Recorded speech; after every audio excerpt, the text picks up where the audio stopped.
All right, so now our second lesson in this set, we're going to be continuing on algebra review. Last time we talked about like terms. Now we're going to be talking about multiplication.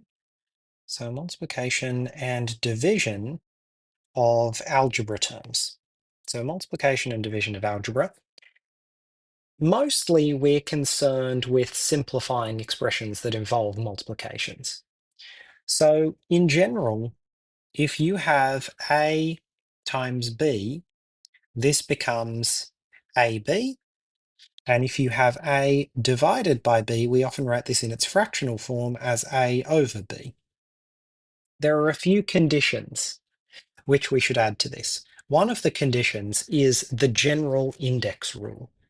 So if you have A multiplied by A multiplied by A whole bunch of times, and you have these multiplied n many times, you will have seen in 7 through 10 maths, this can be written as A to the power of n. This rule holds when you're multiplying and dividing algebra terms. The other rule that we need to be aware of is that A divided by A, which can be written as A over A, is equal to 1, is identically 1. The A in the top and the A in the bottom cancel. Now that's true for A's of any powers, by the way. So if we take something like A cubed and we divide it by A cubed, both of these cancel, this expression becomes 1. And they don't go away, they both get replaced with a 1 because you divide both parts by A cubed. So these are our general rules of multiplication and division of algebra. If you're multiplying terms together, you put them together. If you're multiplying numbers together, you amalgamate all the numbers into a single number. So let's have a look at some examples which use products and quotients, multiplications and divisions of algebraic terms. So we'll look at a few examples and then we'll do some questions. So we might have, let's say, minus 4a times 3ab. Well, this is a multiplication of terms, so we're going to lump them all together. So we put the numbers at the start. So we have minus 4 times 3, and then we have A, and B. So this is times A times A times B. Minus 4 times 3 is minus 12. We could write this as minus 12 AAB, but using our definition of the index, this actually should be written as minus 12 A squared B. So this is how we can multiply simple terms. We're just putting them all together because by definition, minus 4a is minus 4 times a. So if you're multiplying minus 4 times a by 3 times a times b, that's really just all 5 of those things multiplied. So you put all the numbers together at the beginning, and that becomes what's known as the coefficient. And then you put all of the algebra terms together. That's the algebraic stuff at the back of the expression. So let's have a look at a division. We might have something like 12ab divided by 4b. Well, we can write this as a fraction. So this will be 12ab over 4b. Now notice immediately there's one b in the top and one b in the bottom. If you have an expression like this where you have a single term up here and an equal term down here, they cancel. So we can get rid of both of these. So this becomes 12a over 4, but it also follows the rules of standard fraction simplification. So if you can divide both parts of a fraction by some number and reduce both of the numbers to whole numbers, you need to do that. So 12 is divisible by 4, so is 4. So we divide the top by 4, divide the bottom by 4. 12a divided by 4 is 3a. 4 divided by 4 is 1. So the answer is 3a on 1 or 3a. So this is two examples of how we simplify algebraic expressions. We're really just combining them using the definition of the index or cancelling algebraic terms and making them into a smaller, more simplified term. So let's do 4, and I'll let you pause the video after I've drawn these up and then go through them. So question 1 is going to be minus 6a squared b times minus 2 BA. Question 2 is going to be, maybe we'll do one that is 3a cubed divided by 9ab. For question 3, we'll have one which is, let's make this one a little bit more complicated. It might be bracket minus 4b squared a squared all cubed. And then for question 4, we might have one that involves both multiplication and division. So we'll make this a fractional one.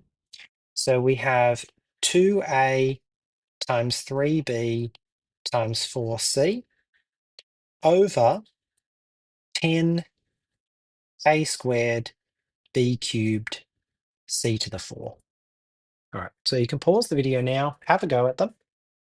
All right, so now that you've had a go at these, let's go through them.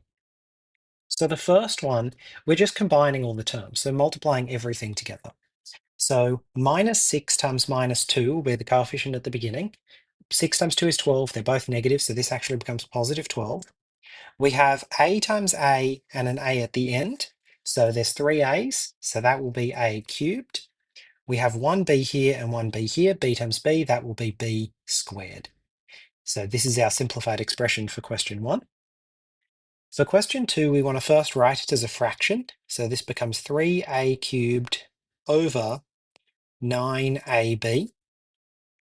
There is 3 a's in the numerator and 1 in the denominator. So that means we can cancel the 1 down here, and we can cancel one of the 3 up here. So this 3 power becomes a 2, and the a down the bottom gets cancelled. So this is 3a squared over 9b, but the fractional simplification rule still applies for numbers. Both of these are divisible by 3. So we can divide the top by 3, divide the bottom by 3. 3 divided by 3 is 1, so this becomes 1a squared over 9 divided by 3 is 3, 3b. This could also be written as a squared on 3b. So this is our solution for question 2. For question 3, this is a little harder. This one we want to turn into a triple multiplication. Now I'm going to give myself a little more space for this. Let me move this one down to here and we'll come back to it in a moment. So for question 3, we're going to be multiplying this term by itself 3 times. That's what cubed means. So we have minus 4b squared a squared times minus 4b squared a squared times minus 4b squared a squared. So we've got minus 4 times minus 4 times minus 4 as the coefficient. Well, minus 4 times minus 4 is plus 16. 16 times minus 4 is minus 64. So we get minus 64. We have an a squared here, an a squared here, and an a squared here. So that'll be 6 a's multiplied through. So that's a to the 6. We have 2 b's here, 2 b's here, 2 b's here. So that'll be 6 b's all multiplied. That will be b to the 6. So this is our solution for question 3. Then question 4 is a little bit harder. We have to start by simplifying the numerator, the thing on top of the fraction, and then doing the division. So we have a multiplication step, then a division step. So to simplify the numerator, multiply all the numbers together. They give you the coefficient. 2 times 3 is 6. 6 times 4 is 24. So we have 24. Now the whole thing will still be over 10 a squared b cubed c to the 4. We've got a times b times c, so that'll be 24a b c. Now each of the terms in the numerator, they have a power of 1. So we can cancel one of each of these from the denominator, and we can cancel all 3 of these from the numerator. So this a will cancel, this power will become 1. This b will cancel, this power will become 2. This c will cancel, this power will become 3. We get 24 over 10a b squared c cubed, but we still need to simplify the numbers. 24 and 10 are both divisible by 2. Divide by 2, divide by 2. This gives me 12 over 5a b squared c cubed. This is as far as we can go, and this is the simplified expression.